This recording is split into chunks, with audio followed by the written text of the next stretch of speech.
Hi guys, welcome back to my channel, Marcy's Projects. If you have not done it already, make sure that you subscribe. Okay, so let's quickly get into it because I have a lot I want to talk about.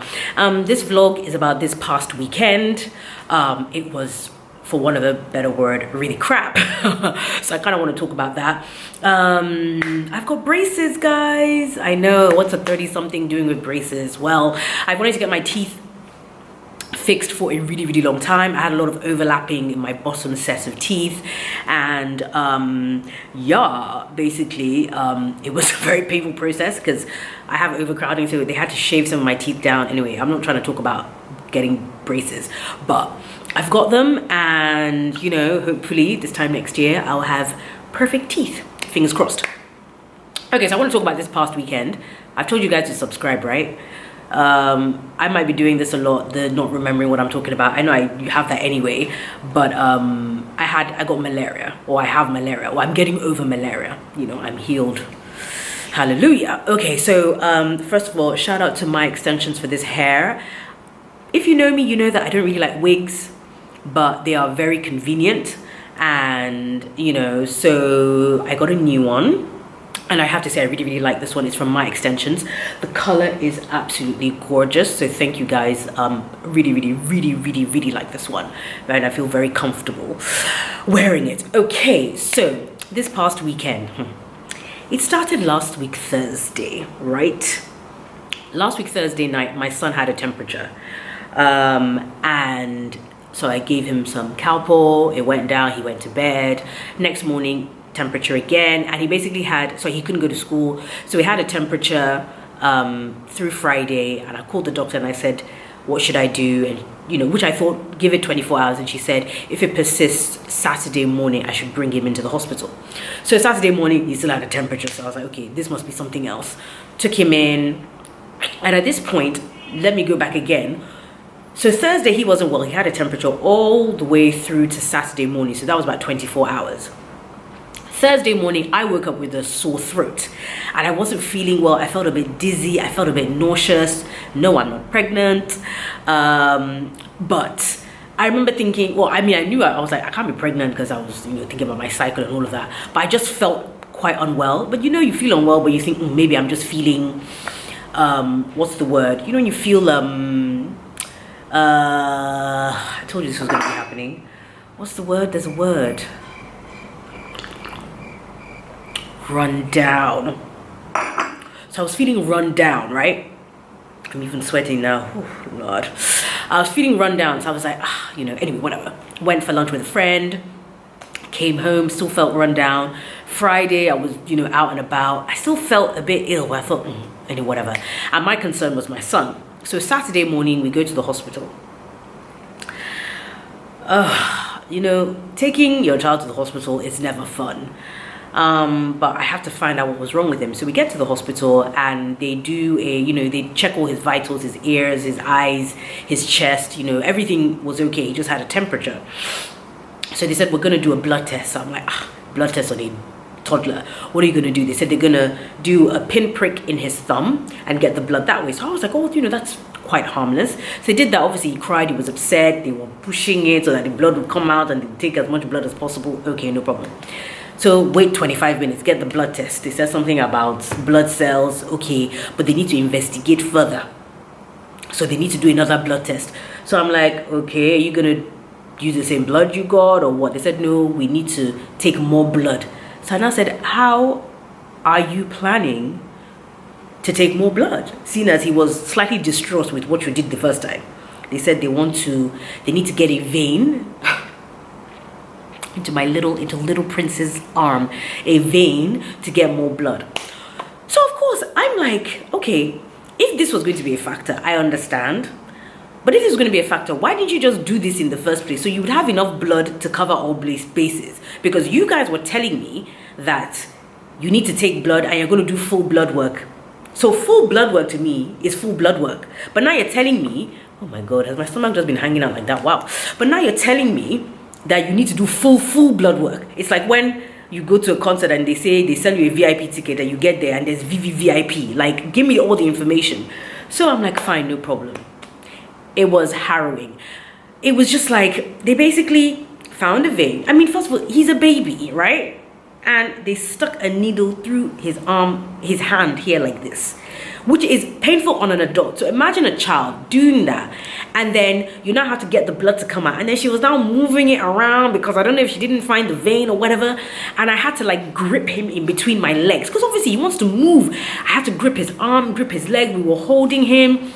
This boy was screaming. And I just remember thinking, I know it sounds terrible, I just remember thinking, if I was in a different country, is this how they would do it? Is this how you take blood from a child? It felt like it went on for 5 minutes, and all I was thinking was, there must have been an easier way. I don't know. I mean, maybe just hold him down and use an injection and take the blood out that way. That would have been faster. That would have taken 30 seconds. This took like 5 minutes anyway.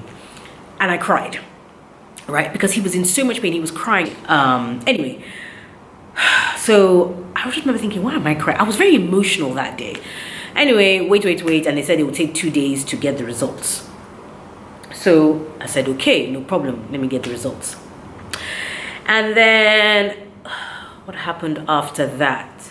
So time to go home. They said, you can go home now. It's been 2.5 hours and just go to the pharmacy. There's like a little window there. You go get your medicine. So I told the guy my son's name, got the medicine. So they gave me antibiotics for the virus, for what, like, that's why I had a temperature. So I said, okay, so is there any pain medication? Because the doctor had mentioned that we would have pain medication. And the pharmacist, or I don't know if it's a pharmacist, the person in the window now says to me, oh, let me check. Goes on the computer, checks. Now says, oh, do you have baby paracetamol at home? I said, yes. Said, okay, well, give him 2.5 milliliters of this paracetamol. So I was like, 2.5 milliliters for a 17-month-old child that weighs over 11 kg. That's not correct. And the guy was arguing with me, of course, because he knows better, and because he's in the window of the hospital. So he knows more than I know. He knows that for a child of that size, you take 2.5 milliliters. So I'm now there, tired. I'm not feeling well. I've been here for 2.5 hours. You've poked needles into my son's arm. He's been screaming. We've had to carry him to the car to go and wait. And you're telling me that he needs 2.5 milliliters to help his temperature come down. And this guy said it to me, he said it to me 3-4 times. And I said, check again. He said, madam, it's 2.5 milliliters. And I said, well, when he came for his vaccines here in December, you did it by weight and you gave him 6.5 milliliters of baby paracetamol. So are you trying to tell me that you are negligent because you've given him an overdose? And the guy now went quiet. Then a lady came and said, madam, what's the problem? And I said, he needs to find out what he's saying before he goes and tells someone the wrong information and they actually listen to him. So she checked and she was like, oh, with your son's weight, blah, blah, blah. She now said to the guy, 6.9. The guy just looked at me. I said, you know what? I'm just going to wait here and talk to a doctor. Doctor came out. At this point, I was very upset. And I said, you know, the doctor was like, you know, madam, it's okay. I said, no, I'm not going to calm down. I said, what if I was a parent and I had no idea? This was my first time. I didn't know what you're supposed to give a child. My child has never been sick. I've never had to, give my child baby paracetamol, and I'm now giving the child a measly 2.5 milliliters, and then the child's temperature isn't going down, something happens. I said, you have someone who's working in your hospital, who is supposed to be a pharmacist, who's supposed to be qualified, and is telling me that I should give a 17-month-old child. Even on the bottle, it says for 0 to 3 months, it's 2.5 milliliters. Above that, it's something else. So everyone was like, sorry. I was so upset. And I just burst into tears. So I was just thinking, why am I crying? This is really weird and extremely embarrassing. So in the hospital, there's like an exit that you can go out, or there's another door. So I was just upset. I was like, it's fine. I'm just saying this because if the next parent comes, you guys need to get it right. So I now turned to go out that exit, and everyone's looking at me and they're like, madam, that door doesn't work. So with my tear-stained face, I now had to leave through the main exit where all the other people were waiting with their kids, and I'd been screaming like an absolute loony. But I don't take it back because I'm trying to help you, okay? Because you should get it right. Why should I come to a hospital and not have the confidence that you know what you're talking about, basically? So anyway, little Prince is fine. His temperature's gone down. The antibiotics are working, thank God. So this is on Saturday, right? We get home, put him to bed, and I'm still feeling some type of way. But I think one thing I've realized that as a mom, when your child is unwell, you're not going to be thinking about yourself. So I put him to bed and I was just like, man, I don't feel well. And also I've got a party. I had a 50th birthday that I was supposed to go to that evening. So I was like, okay, that night, excuse me. So I was like, okay, well, let me just go get checked up and make sure that I'm okay, checked out and make sure that I'm okay.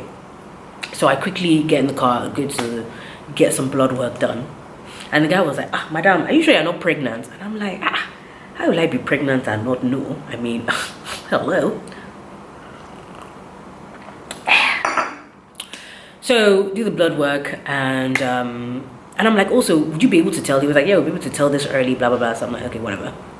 Anyway, they do the blood work. They were like, okay. He goes, oh, you're not pregnant, but you have malaria. And I was like, I got what? Come again? I've got malaria? I have never had malaria in my entire life. In my 30-something years of existence, I do not know what it's like to get malaria. I don't know what it feels like, what it looks like, what it sounds like. I don't know. So the guy was like, you have malaria, gave me some tablets, gave me a prescription, went downstairs, got the tablets, got home. And I was like, okay, maybe that's why.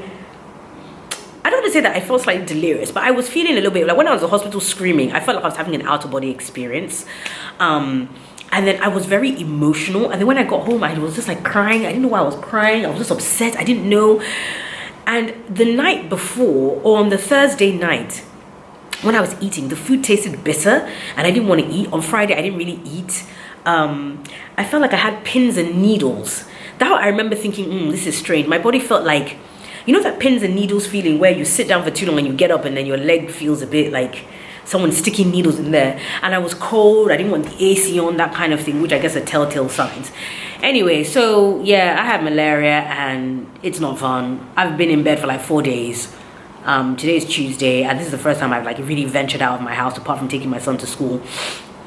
And I still feel like I had a meeting this morning, but I still feel, great, I'm sweating, Lord.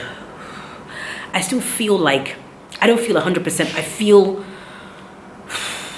feel weak and my head feels a bit woozy and my concentration isn't on point. I mean, yeah. So, but I've done the course of medicine. I feel a lot better than I did like from Friday. So, you know, all being well, by the end of this week, I'll feel 100%.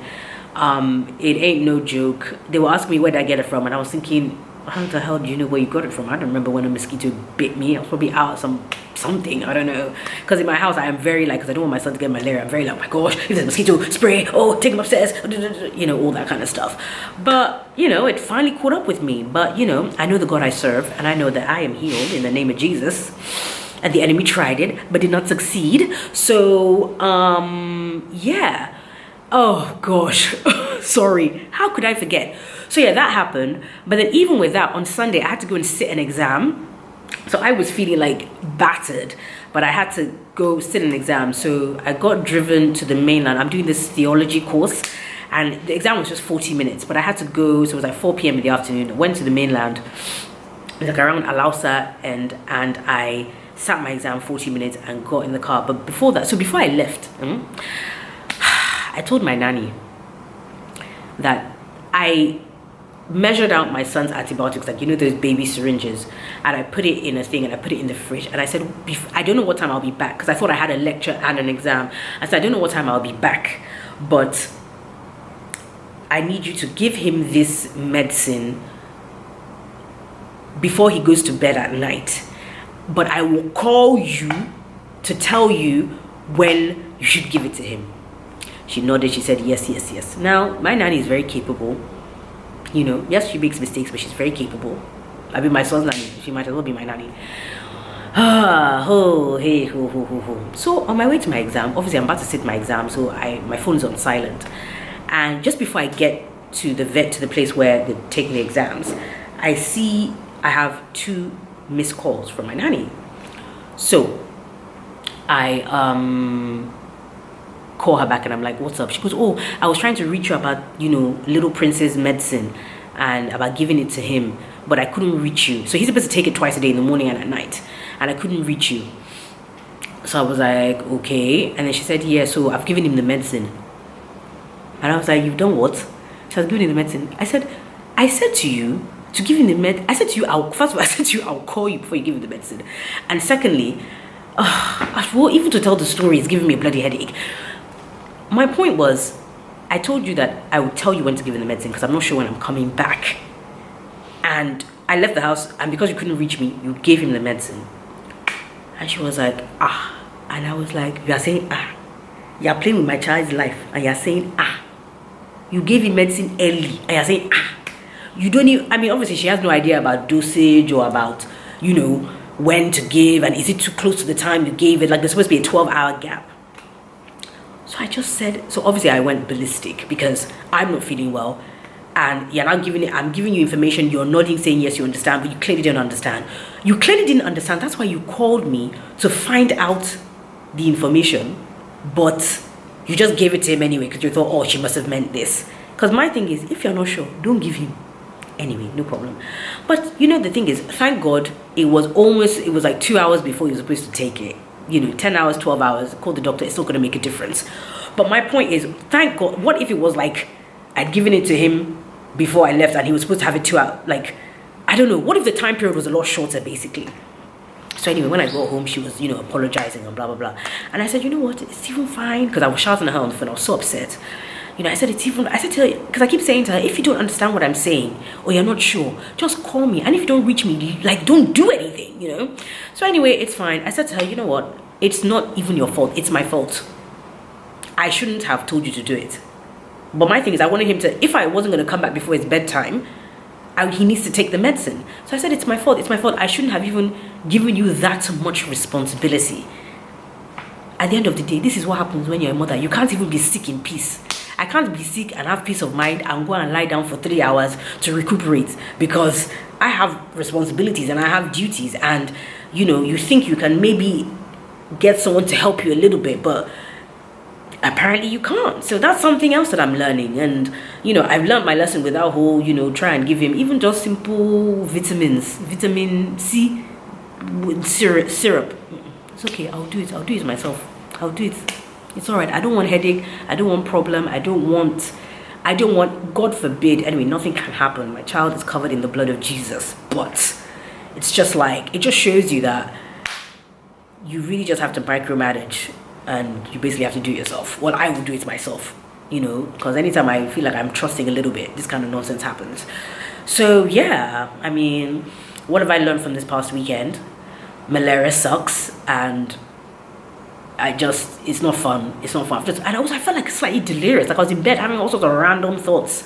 I was just like, what is this? Nah. And I felt really, really down. I couldn't go anywhere. Everyone was enjoying this party on Saturday. I was just there looking at Instagram pictures. I just had to turn my phone off because I was so annoyed. But I'm feeling so much better, thank God. What else is going on? Yeah, I just thought I should tell you guys.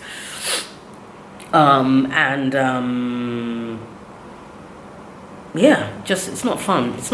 And also at one point I thought that I was ill because my son was ill. You know, that whole being empathetic and it's affecting me. I didn't realize that something was actually wrong with me. But he's fine and I'm fine. It's all good. And yeah, I'm traveling soon. I'm having a mummy vacay, my first proper trip without little Prince. So I'm going to document what that's like. It's going to be really weird. But I'm sure I'm going to be calling him every 5 seconds. But I'm sure by day 2 I'll be like, I'm free. Okay, hope you guys are good. Make sure you subscribe to my channel. Hope you've enjoyed watching. Share. Peace and love and light. Happy Valentine's Day. It's Valentine's Day tomorrow. What are you guys doing? Hopefully we won't all be sitting in traffic trying to go for dinner. And I love you guys. Speak soon. Bye.